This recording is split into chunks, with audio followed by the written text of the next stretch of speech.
It's time to do more predictions, and today I picked the Louisville versus Ole Miss matchup to do their season predictions to go along with the game prediction itself. Now, on paper, this looks like it's going to be a good game, but the more I looked into it, this might actually be a blowout. Let's go.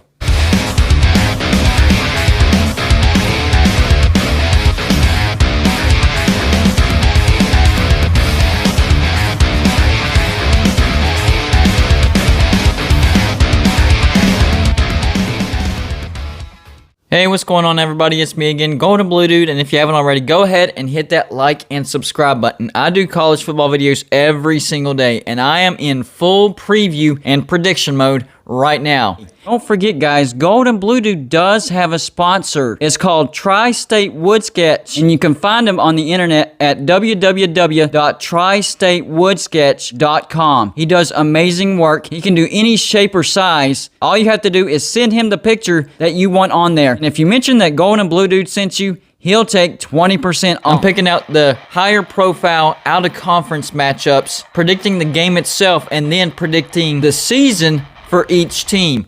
For this video, I picked out Louisville versus Ole Miss. Now, when I picked out this game, at first glance, it looks like a great game, but the more I looked into this, I don't think it's going to be a good game.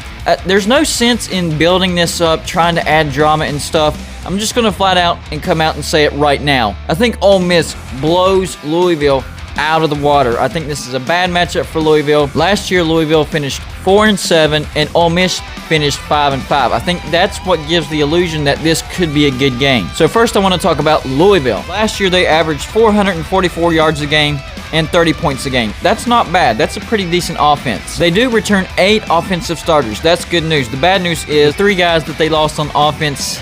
Pretty big deal. They lost their leading rusher, Javion Hawkins, and both of their 2 best wide receivers in Des Fitzpatrick and Tutu Atwell. So yeah, that's going to sting a lot. The good news for Louisville is quarterback Malik Cunningham, he'll be back, but he needs to improve from a bad year last year. I saw a lot of potential in him in 2019, and I thought Louisville was going to have a good season, but he threw way too many interceptions last year. Last year, he went 195 for 304. That's 64.1%, not bad. Threw for 2,617 yards, 20 touchdowns, but 12 interceptions. That's not good. Dual threat quarterback, 131 carries for 609 yards, 4.6 yards a carry, 7 touchdowns. Now, even though Louisville lost their leading rusher, they do have some talent back at the running back position. Running back Jalen Mitchell, he's back, 52 carries for 347 yards, 6.7 yards a carry. That's pretty good, and 7 touchdowns. To go along with him, running back Hassan Hall, 54 carries for 223 yards, just 4.1 yards a carry. That's not very good, and 2 touchdowns. So maybe between the both of them, they can make up for losing their leading rusher. Here's where the news is not so great. They are razor thin at the wide receiver position. Not much talent coming back, and not all that deep. Here's the production that they're getting back. Wide receiver Braden Smith, 27 receptions for 370 yards, no touchdowns. Wide receiver Jordan Watkins, 11 receptions, 198 yards, no touchdowns. Tight end Marshall Ford,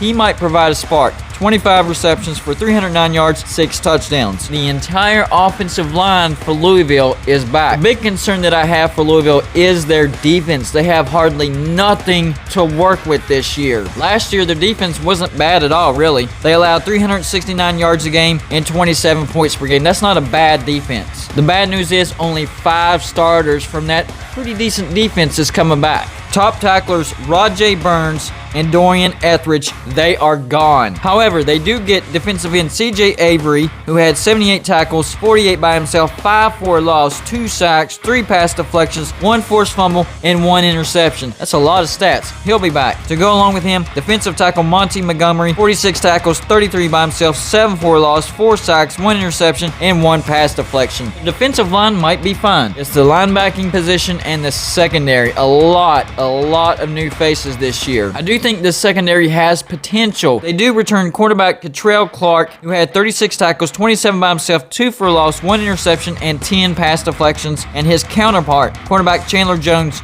24 tackles, 19 by himself, 1 for loss, 1 sack, and 4 pass deflections. And they also get a transfer from Kent State. This guy's pretty good. Kendrick Duncan, 20 tackles, 14 by himself, 2 interceptions, and 4 pass deflections. It's just, they're going to be thin. Louisville's going to have a lot of new faces on the defensive side of the ball. So I'm not super confident in Louisville's defense. It might be their downfall. Here's a look at their schedule. Their first game against Ole Miss in Atlanta. I'm already going to call it. I'm not going to try to build it up. I think they lose, and I think they lose big to Ole Miss. After that, Eastern Kentucky. That's a win. UCF at home. Loss. At Florida State. Loss. At Wake Forest. Win. Virginia. I think they can pull off a win there. Boston College at home. Loss. At NC State. Loss. Clemson. Loss. That's a 3-game losing streak. So, in my opinion, for Louisville to make a bowl, they need to win their last 3 games. Let's look at them. Syracuse. I think that's a win. At Duke. I think that's a win. And then a rivalry game against Kentucky at home. I think Kentucky will be the better team, but it's going to be at the end of the year, a rivalry game at home. I think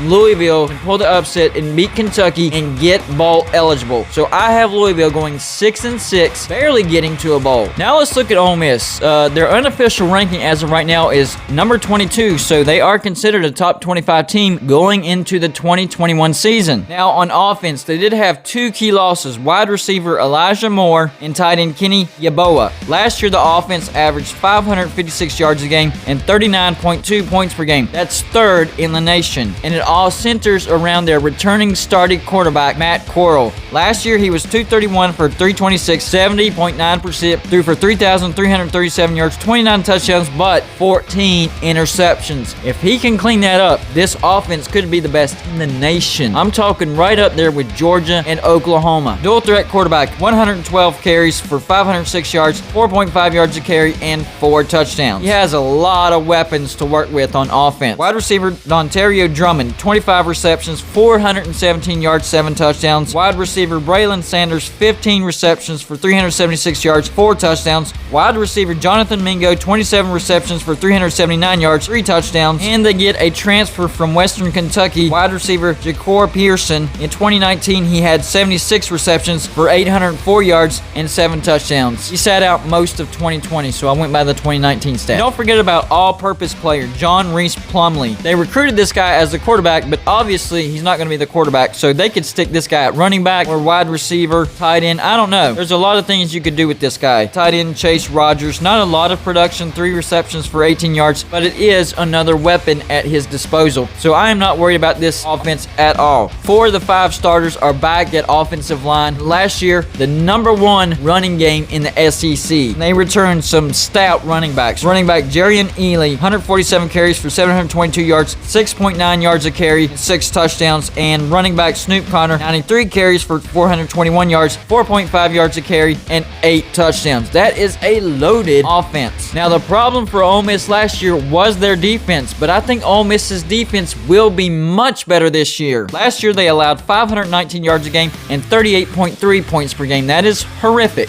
The biggest problem they had last year was the defensive line. Defensive end Tarkarius Teasdale, he's back. He just had 19 tackles, 7 by himself. That's it. No sacks, no forced fumbles, no pass deflections, no interceptions. Same goes for defensive tackle KD Hill. All he had was 9 tackles. Defensive back Hal Northern, all he had was 9 tackles, a half a sack, and 2 pass deflections, so at least a little bit more. The source of the pressure that Ole Miss creates is actually from the linebacker position because they run a 3-4 scheme. So this is a very important group. Hybrid defensive end and linebacker Sam Williams, 39 tackles, 24 by himself, 8 for loss, 4 sacks, 1 forced fumble. Hybrid defensive end linebacker Cedric Johnson, 7 tackles, 6 by himself, 3 for loss. Then there's linebacker Jack West Jones Jr. He had 75 tackles, 36 by himself. Linebacker Lakia Henry, 62 tackles, 28 by himself, 2.5 sacks, 1 pass deflection, 2 forced fumbles. And linebacker Otis Reese, 23 tackles, 11 by himself, 1 interception, and 1 pass deflection. They're going to have great depth in that front 7 as well.